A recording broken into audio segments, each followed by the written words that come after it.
Lo que ha cambiado ahora es que todas esas eventualidades son constantes. Tienes que estar casi en apnea continua. En vez de estar un rato nadando y luego sumergirte, ahora es una apnea casi continua. Y es un poco, en vez de acostumbrarte a los cambios, ahora lo que tienes es que acostumbrarte a vivir de manera cómoda con el cambio.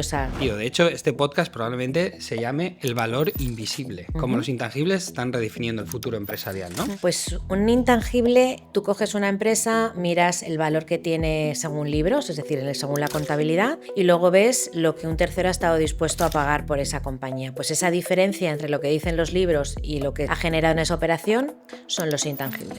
Cuando yo quiero que el producto me lo copien, solo tengo que mandar para que me hagan presupuestos en China y en cuestión de 3 semanas está en el Alibaba de turno o en tal el mismo producto que yo he contemplado, ¿no? Si no lo hay, pues lo que ocurre es que esa persona se va por la puerta y es libre de utilizar ese conocimiento como quiera. Entonces, esos son los principales casos. Lo muy habitual es el tema de la propiedad, de la titularidad. ¿Cuándo debes empezar a preocuparte por proteger tus intangibles? Es decir, tú acabas de empezar una empresa o tienes una idea, ¿en qué momento crees que es el Desde el principio.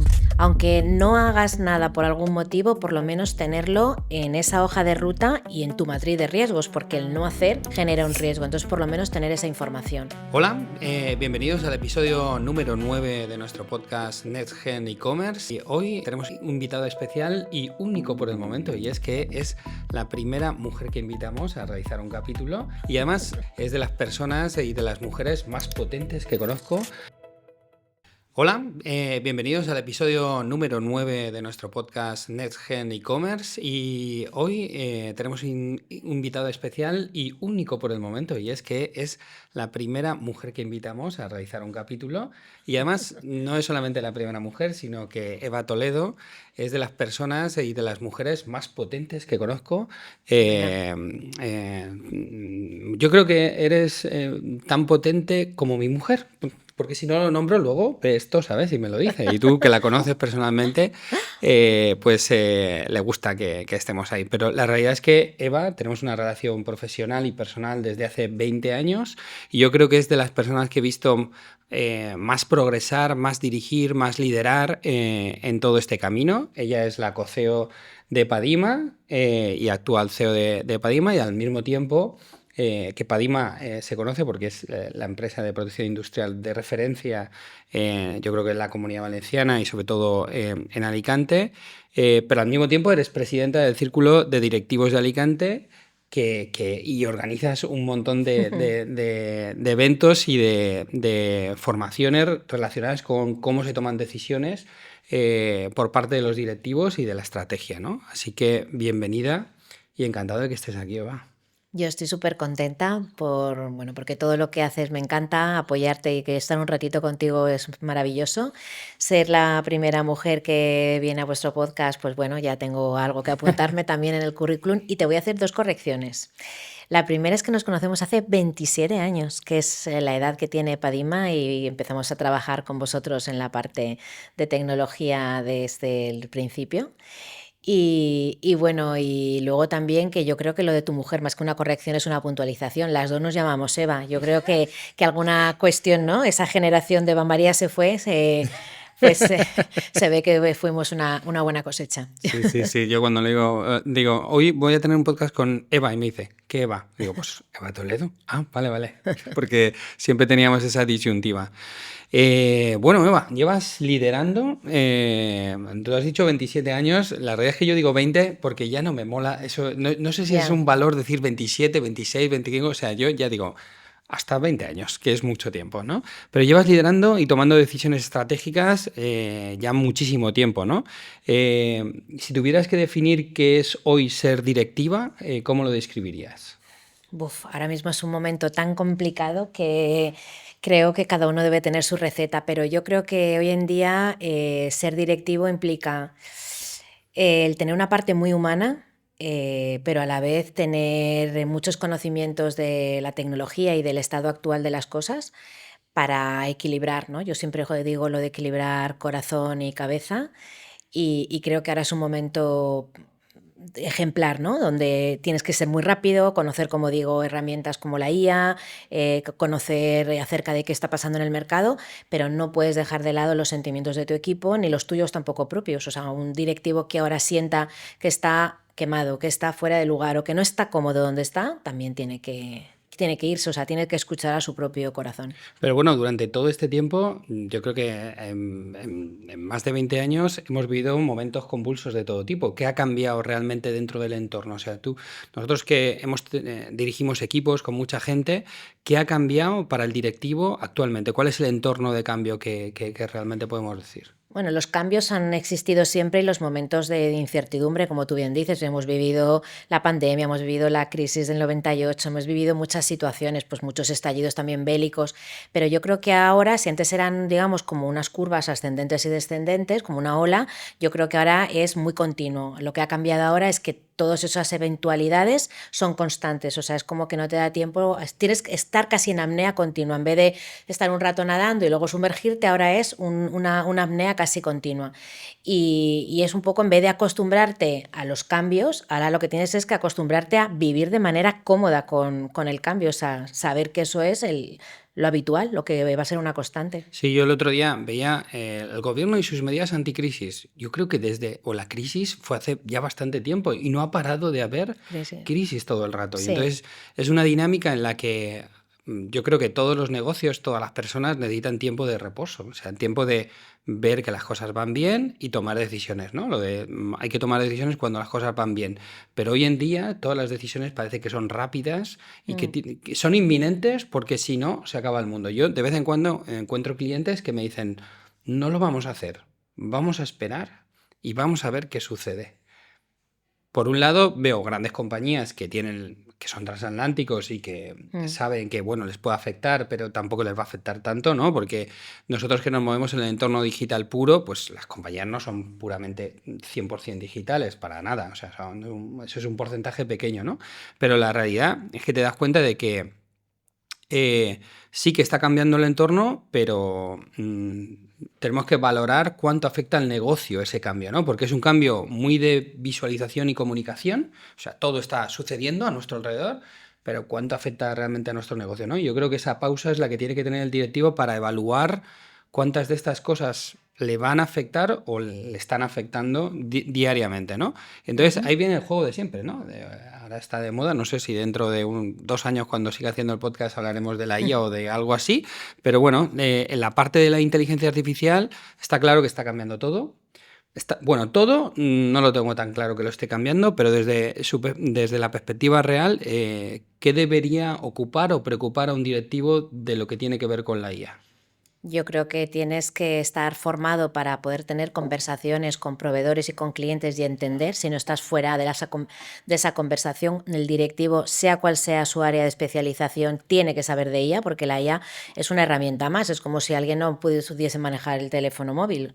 Tienes que trabajar con ello para poder, como digo, relacionarte con todo tu entorno. No creo que haya que tener ningún miedo. Es, como digo, algo que es una realidad con la que tienes que jugar, y sí que dependiendo de la organización en la que estés, pues tienes que ver qué nivel de prioridad o de importancia se le da. Siempre han habido organizaciones más conservadoras que les ha costado más el cambio y el adoptar pues, o nuevas tecnologías o nuevos modelos de gestión, y aquí va a ocurrir lo mismo. Van a haber empresas donde van a querer, o sea, van a estar como entusiasmadas por hacer ese cambio, y otras que van a ir un poquito más lentas, pero es que es algo que lo vas a tener que asumir la IA, si no vas a desaparecer, pero van a haber diferentes velocidades, sobre todo por motivos culturales, pero también en algunos casos pues, sectoriales, o incluso el momento en el que esté la organización, si es una organización de cambio generacional. Bueno, pues cada una tendrá que encontrar la manera y el momento oportuno de abordar nuevas políticas y nuevas decisiones. Sí, porque, a ver, yo creo que a diferencia de lo que era anteriormente, o sea, tú tenías una actualización o una innovación, se producía una innovación y había formación. Mm. O sea, no sé cuántos directivos de compañías me contactan para decirme cómo me formo de cloud o cómo me formo de Manus o cómo me formo de la que salga, porque van Mm. saliendo cada semana. Y es difícil responderles, Mm. porque no es tan sencillo. Es decir, o realmente tienes... Yo abogo por tener una persona dentro de la propia organización que sea el IA Product Owner, o sea, un tío que esté todo el rato absolutamente probando de qué le va a servir a la organización y sobre todo también una parte que tiene que ver con la gobernanza y con la gestión de datos, porque muchas de las compañías están probando absolutamente todo sin tener en cuenta esos datos o esa información, luego lo hablaremos un poco más, que están mandando a las inteligencias artificiales, en qué consisten, ¿no? Pero bueno, tú diriges el círculo de directivos y entonces estás en constante conversación con ellos, ¿no? O sea, ¿tú qué inquietudes tiene la gente con respecto a la inteligencia artificial que te trasladen? Yo creo que lo que necesitan es, como tú has dicho, tienen la sensación de, aun teniendo voluntad de capacitarse, de nunca llegar, o sea, ser una carrera un poco sin fin. Yo creo que los directivos responsables quieren estar a la altura y sienten que es una carrera perdida. Pero como es una sensación común, pues creo que es normal. Y la idea que tú planteas de que hay una persona en la organización me parece fantástico, pero yo creo que tiene que ser una persona que tenga esa parte técnica de entender la tecnología y también parte de mercado, porque si sabes la tecnología pero no sabes a tu organización lo que más le conviene, lo que el cliente va a saber valorar, lo que económicamente te puedes permitir, entonces ese perfil que sea técnico pero de empresa a la vez, esa nueva puesto, no sé, nuevo chief, no sé cómo se llamaría, creo que es algo que está en alza, porque la IA es transversal, entonces igual sirve en recursos humanos, que en marketing, que en finanzas, entonces alguien que sea un poco mediador y que sea el interlocutor, pues sí, va a hacer falta. Y dentro de muy poco, todo el mundo, todos los jóvenes manejarán IA a nivel profesional, pues como a lo mejor nosotros hemos manejado otras herramientas o si no herramientas, otras técnicas diferentes. Claro, ahora se habla de tecnología y antes eran más técnicas más que tecnología. Sí, yo te anticipo que no va a ser un técnico ese product owner de IA. O ¿Qué va a sea, ser? va a ser... No me digas que va a ser un cibor. no, va a ser la típica persona dentro de tu organización que es como híbrida, que le gusta participar de varios procesos, que sabe del negocio, pero no tiene por qué ser Ser técnico, técnico. Ujú. ¿vale? Porque la verdadera esencia de la inteligencia artificial o de su aplicación en el futuro es qué preguntas y qué contexto le das, ¿no? Y Ujú. entonces para eso no se necesita ser técnico, se necesita Exacto. tener pues coherencia, sentido común, saber de lo que estás preguntando porque la otra parte la va a aportar. Pero bueno, también es cierto que de los muchos eventos que organizáis, porque el Círculo de Directivos organiza un evento bastante importante, por no decir yo creo que el más multitudinario que he visto yo de directivos todos conjuntos dentro de la organización, que se llama OpenDIR, Ujú. que puede ser también una oportunidad para hablar de estos temas y de muchos otros, ¿no? Ujú. Entonces, ¿cuál es el objetivo? ¿En qué consiste un poco la comunidad? ¿Y cuál es el conocimiento que compartís en ese evento? Bueno, pues OpenDIR surgió como un gran evento del círculo de directivos que ha crecido y se ha transformado hasta albergar a 1.200 directivos de la provincia, pero también de Murcia, Albacete, Valencia y gente de Madrid. Y bueno, se diseñó como un punto de encuentro para que los directivos de la provincia no tuviesen que acudir a Madrid, Barcelona, para poder escuchar a voces autorizadas, a voces actuales y poder saber de las últimas tendencias. Y bueno, yo lo hemos conseguido, traemos gente de perfiles muy importantes para hablar de diversos temas que afectan a la dirección, tanto tecnología como sostenibilidad, salud del directivo, geopolítica. Y lo que queremos es que en una mañana, porque es muy intensivo hasta las 3 de la tarde, pues tengas como esa lluvia de insight.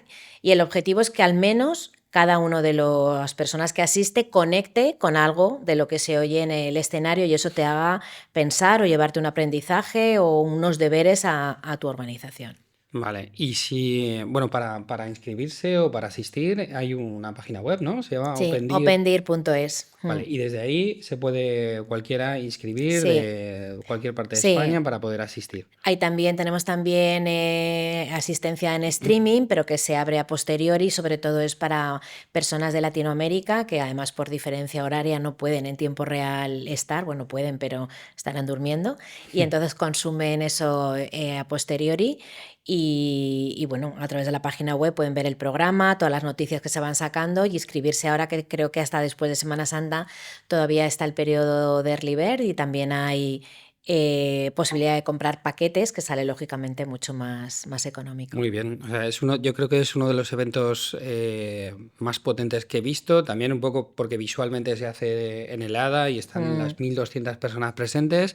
También decir a los patrocinadores que se tienen que dar prisa, porque yo ya es la segunda vez que intento patrocinar el evento y he llegado tarde las 2 veces, así que pues nada, para los siguientes seguro que lo podemos ver. Bueno, y vamos a la segunda parte, porque yo me acuerdo que cuando hablé contigo te dije... quiero hacer un podcast contigo, Evan. Dime cuál es el título del podcast, ¿no? Y entonces tú me dijiste, Andrés, el poder de los intangibles. O sea, démosle a esa solución que hoy en día yo creo que tiene todo el sentido. De hecho, este podcast probablemente se llame El valor invisible. Como los intangibles están redefiniendo el futuro empresarial, ¿no? Porque ese es un poco el ejercicio que queremos hacer entender. Y es que dentro de una sociedad donde la construcción de valor parece que está en la parte de la fabricación o la generación de un producto o en el personal o el talento, la parte de los intangibles para mí es importante. Y habrá mucha gente aquí que esté escuchando esto y que no sepa lo que son los intangibles, ¿no? Entonces, ahí defínemelos tú. ¿Qué es un intangible dentro de una organización? Pues un intangible, yo creo que una forma muy fácil de que la gente lo visualice es, tú coges una empresa, miras el valor que tiene según libros, es decir, según la contabilidad, y luego ves lo que un tercero ha estado dispuesto a pagar por esa compañía. Pues esa diferencia entre lo que dicen los libros y lo que se ha generado en esa operación, toda esa diferencia son los intangibles. Dentro de esos intangibles hay una parte importante que es propiedad industrial, las marcas, patentes, diseños, toda la parte de conocimiento, pero también hay otra parte que puede ser, por ejemplo, el talento, que no es un activo porque tú no lo puedes amarrar, no es propiedad de la compañía, pero que también forma parte de la compañía, la reputación, el talento, que son intangibles más etéreos porque no tienes, como digo, esa gobernanza directa de la propiedad. Pero yo creo que eso es una manera muy gráfica de ver. Los libros me dice que la empresa vale 8, pero esa operación, la venta se ha materializado por 10, pues 2 es el valor de los intangibles, lo que un tercero está dispuesto a pagar por lo que no aparece reflejado en la contabilidad. Sí, el otro día hicimos un podcast con Carlos Oeli, que es de un Search Fund. Y entonces hablábamos de los multiplicadores de las compras de las compañías, ¿no? Y entonces él lo decía, él decía, el multiplicador no es importante porque es súper dependiente de la compañía en la que tú vayas a entrar, ¿no? Y hay conceptos que no tienen que ver exclusivamente con los números, ¿no?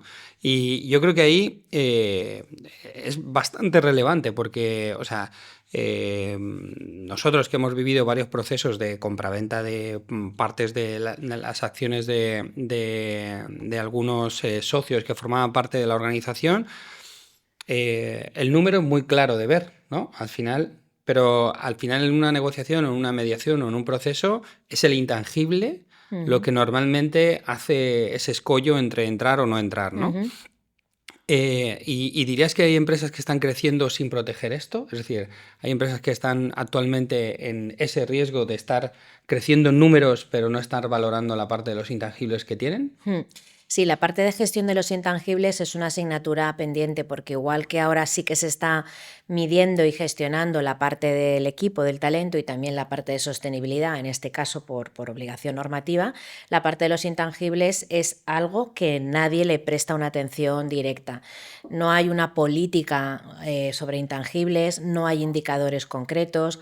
No hay una gestión para que luego se evalúe los hitos que se han conseguido, porque la protección es un elemento más dentro de la gestión de los intangibles. Yo protejo aquello que puedo registrar o protejo contractualmente, pues para blindar y para tener un escenario más favorable, pero la gestión va más allá. La gestión es decir, bueno, ¿cómo más lo puedo explotar? Pues puedo generar licencias, puedo vender una parte, puedo puedo utilizarlo, ahora se está trabajando mucho.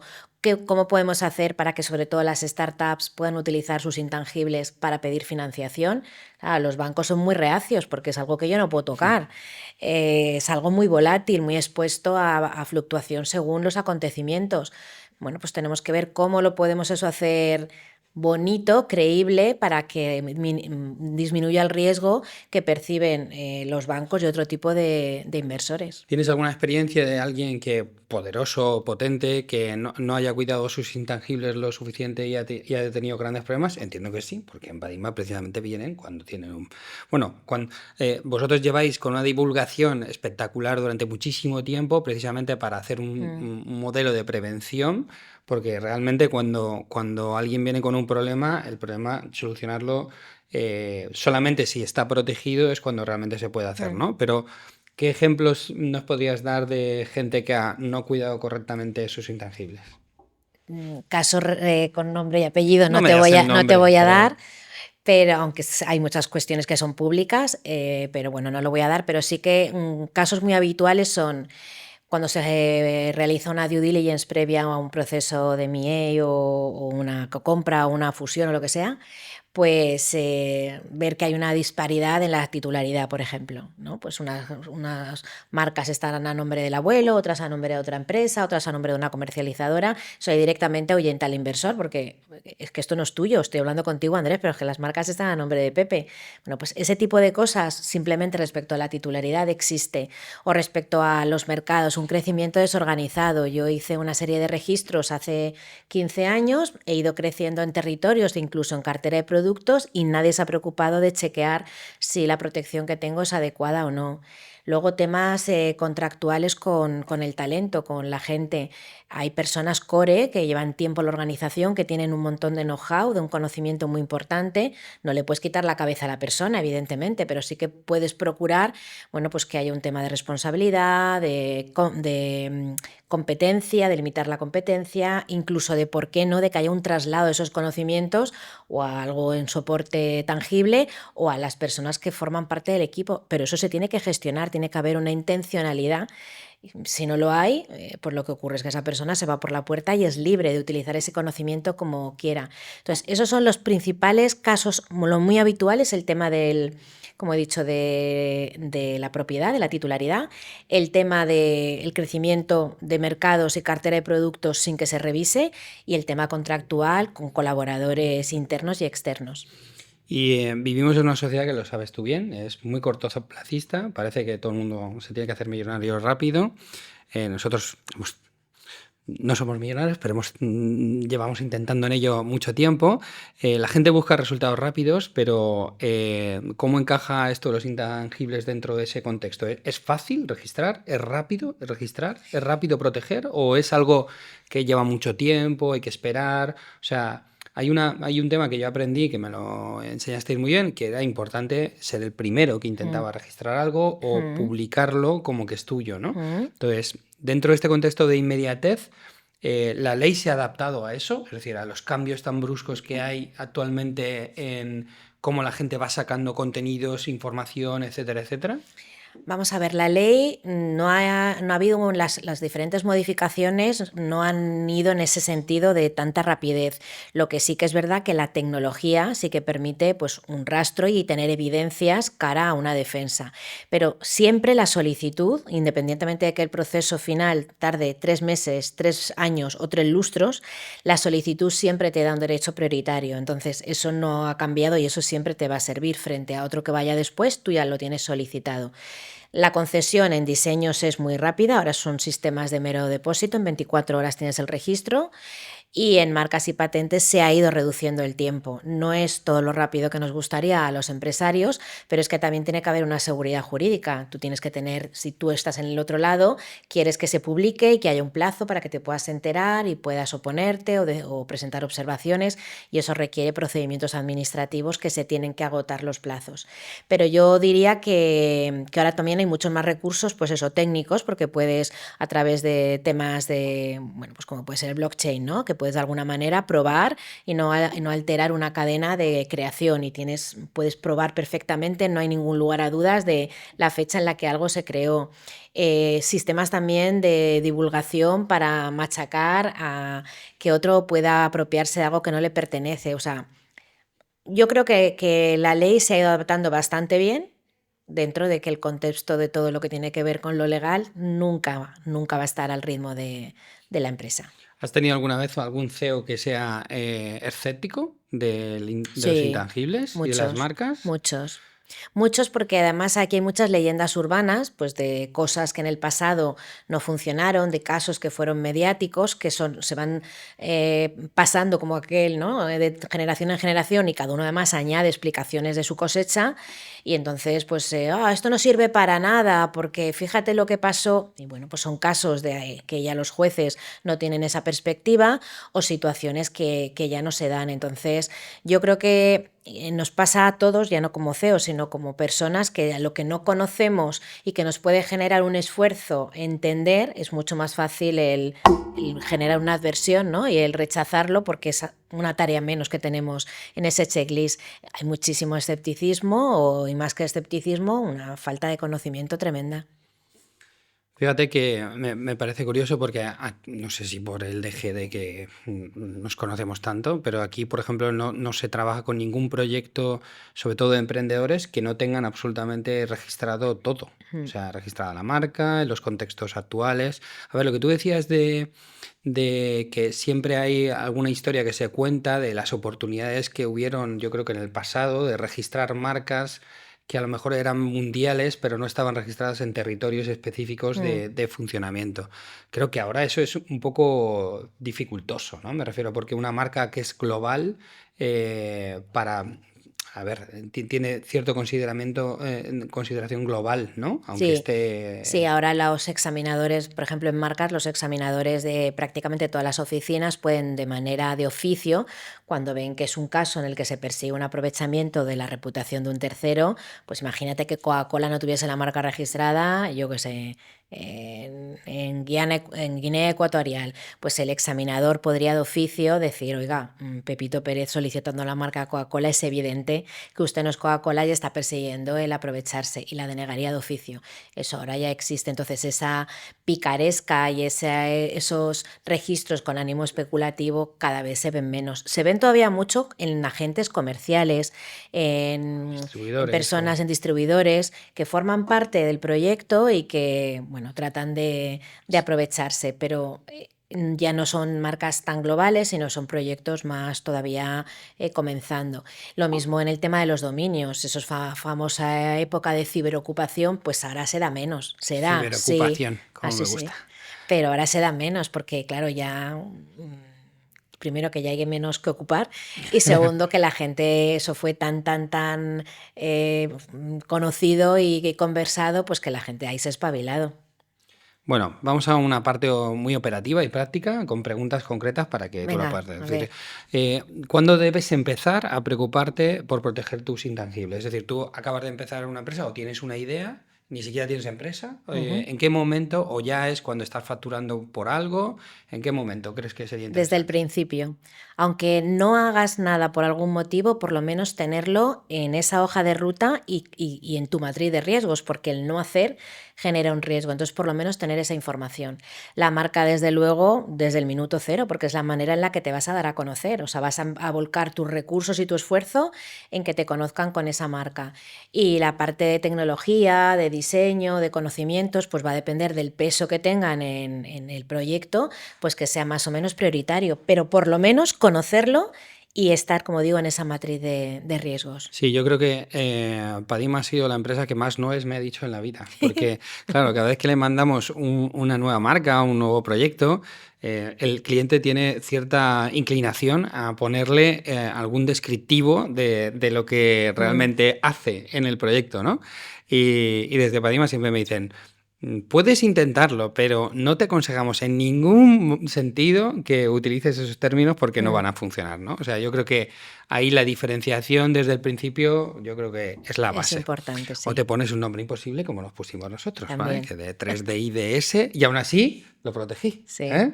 O sea que en ese sentido tiene sentido. Y que ya hemos estado hablando un poco de los errores más habituales, ¿no? Pero, Mm. por ejemplo, eh, en un sector, yo sí que me gustaría preguntar, en un sector como el de la moda, que están todo el rato creando nuevas colecciones, nuevos diseños, que hay tanta dependencia de la fabricación internacional, o sea que al final estás mandando tus diseños, tus Mm. patrones a fábricas del mundo que pueden estar funcionando. O sea, yo aquí internamente también productos que se están fabricando en China o que pides presupuestos, ¿no? O sea, aquí hablábamos el otro día con un cliente que dice, cuando yo quiero que el producto me lo copien, solo tengo que mandar para que me hagan presupuestos en China y en cuestión de 3 semanas está en el Alibaba de turno o en tal el mismo producto que yo he contemplado, ¿no? Entonces, ¿qué errores? Por ejemplo, eso es un error, ¿no? Mm. O sea, antes de pedir presupuesto sin haber protegido una historia, ¿qué otro tipo de errores crees que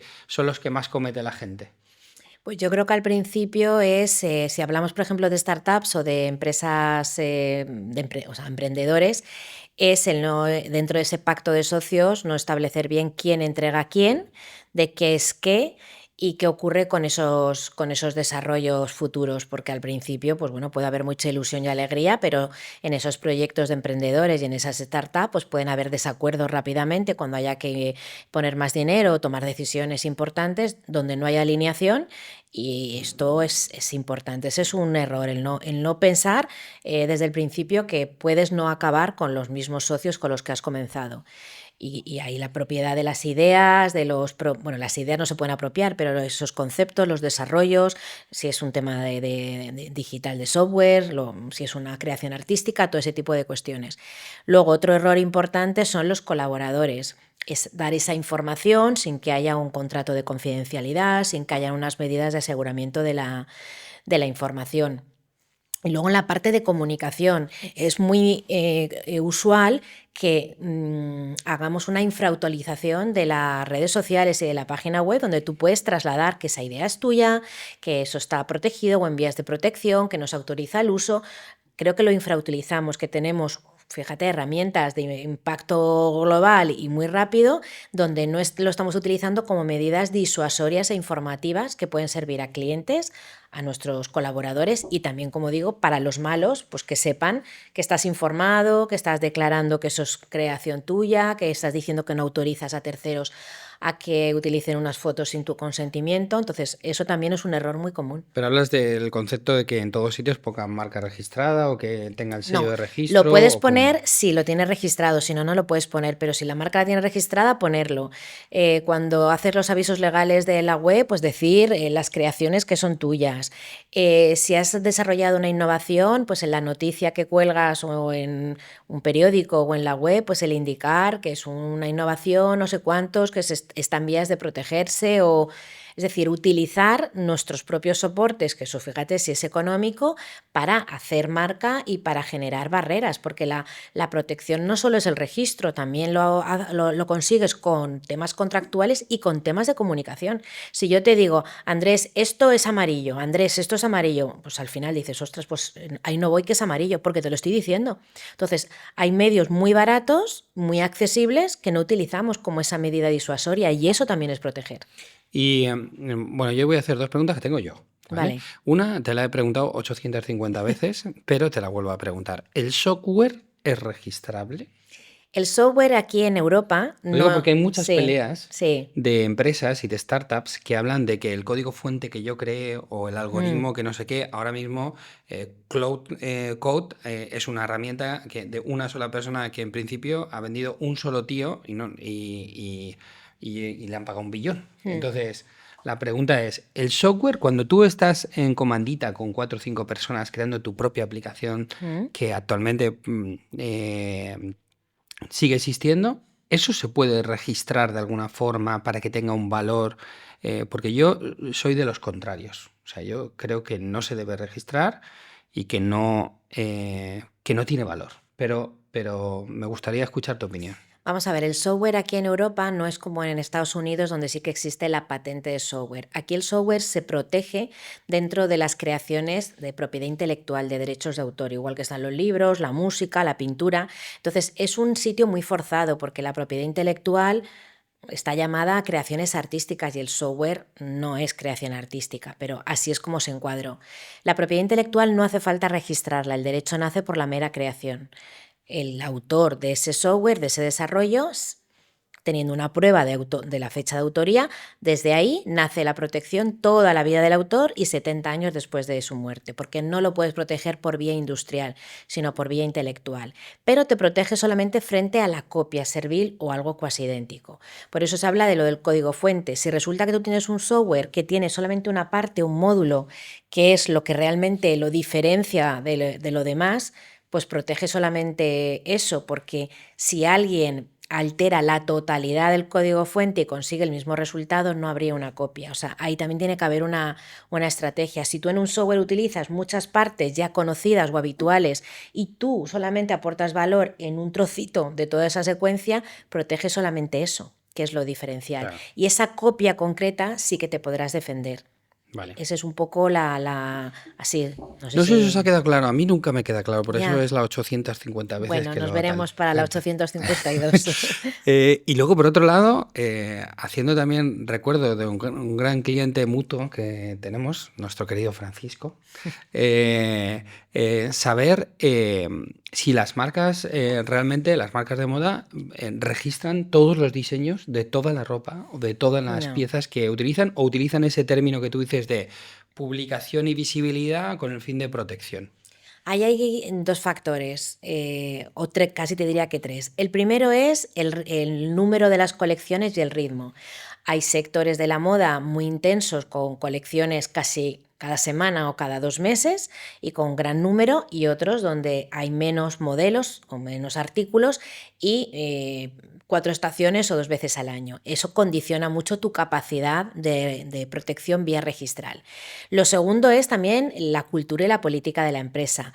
Si tú eres una empresa donde realmente hay un gran grado de originalidad, tienes un equipo muy grande de diseñadores buscando el ser realmente únicos y auténticos, no es lo mismo que el que está en el sector de la moda siguiendo tendencias, donde la cercanía entre unos y otros es mayor porque simplemente sigues una tendencia. No digo que te estés copiando, pero tu aportación de valor es mucho menor.